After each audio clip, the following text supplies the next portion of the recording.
Hello and welcome to Doc Clay's Chemistry Lessons. Today we're going to be looking at metal reactivity and we're going to be looking at the uses of iron and aluminium.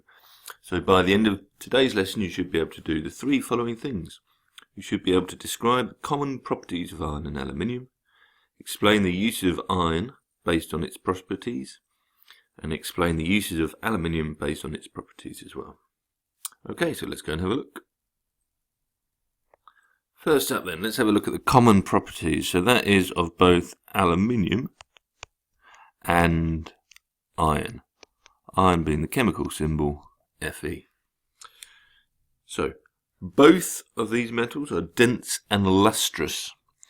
So lustrous is the common word, or the scientific word even, for shiny. They both have high melting points. They both have high tensile strength. So tensile strength means they're going to be hard and also strong. So they're often good for construction and building things, and we'll see in particular in a little bit. They tend to be malleable, and this means that they can be hammered into shape.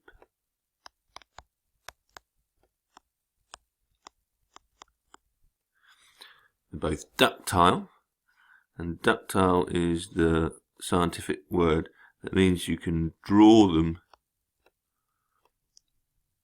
into wires,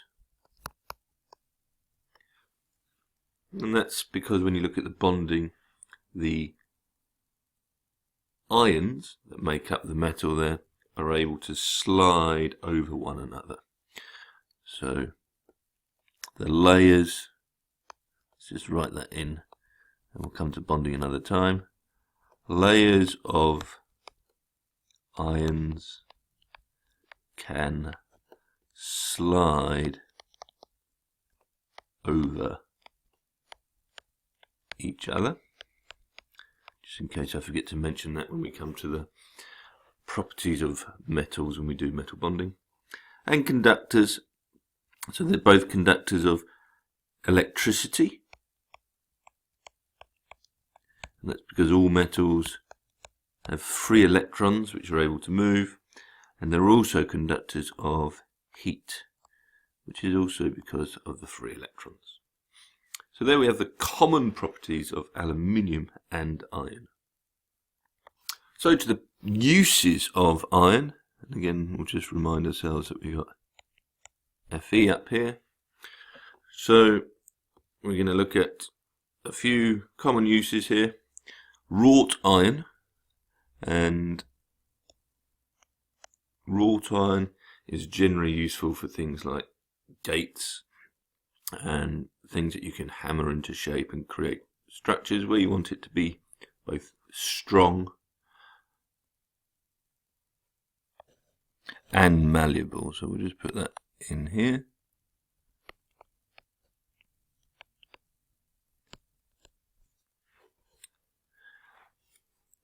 Then iron is often mixed with other metals to make alloys. So these are all other substances. So it's a mixture of iron plus something else. Alright. So cast iron, which has often got iron and a very small amount of carbon and silicon, often used to make things like frying pans, and obviously that's the properties that are useful here are the fact that it's strong and malleable, but obviously it also conducts heat very well. These are often very heavy, dense frying pans, but are often last an awfully long time. We then have steel, which is a mixture of iron and carbon, and those are useful for making car bodies, and also for strong structures like iron girders. And so both of these are construction materials, the car, and also for building materials. Finally, here, the last one we look at in this section is just stainless steel, where we get iron and chromium. The good thing about iron and chromium is it doesn't corrode as easily as steel and the cast iron and the wrought iron, and therefore it can be used for things which are in contact with water. So it's often used for cutlery that remains shiny, or remains, let's say, doesn't corrode. The others will generally corrode, and therefore you have to use some sort of protection method, either sacrificial or barrier protection that we talked about before. Steel here we've also looked at could also be used for the outside of boats or something like that. So the main problem that we've discussed before is that iron rusts,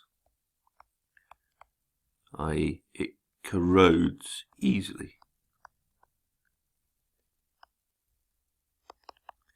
In water and oxygen, forming iron oxide or iron hydroxide. So those are the main use of iron and their reasons. We'll now go and look at aluminium. So the uses of aluminium, Al. Well, if you look at the order of reactivity, aluminium is more reactive than iron. So aluminium is more reactive than iron, yet it doesn't corrode, and therefore we can use it when we're making things like drinks cans which come in contact with water. And the reason it doesn't corrode is because aluminium reacts very quickly with oxygen in the air and forms aluminium oxide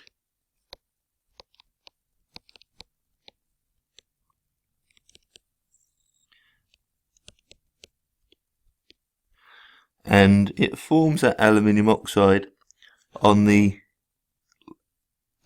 outside layer or on the surface of the aluminium. I'm just going to draw around this can.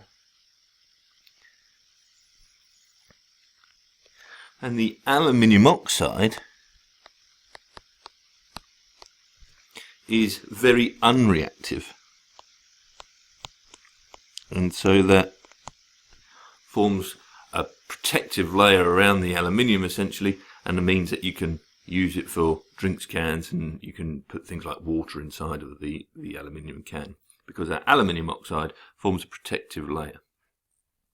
The other thing about aluminium is it's less dense than iron, and that means that it's still got all of those same properties as the iron, so it's still strong and malleable, it's ductile, conducts heat and those sorts of things, but because it's less dense you can use it for applications like aeroplanes,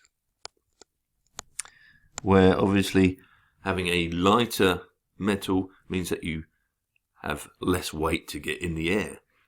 And also things like bicycles, although a lot of those these days are carbon fibre, but lightweight bikes are often made from aluminium. Those are the main use of aluminium, and so the differences there compared to the iron are that it doesn't corrode as easily as the iron, so we form aluminium oxide, allowing us to put things like drinks inside of them or water, and we're not going to get rusting, and it's also less dense, so it has other applications. Okay, that's the end of our work on iron and aluminium. So you should now be able to do the following things. You should be able to describe the common properties of iron and aluminium, explain the uses of iron based on its properties, and explain the uses of aluminium based on its properties. Bye for now.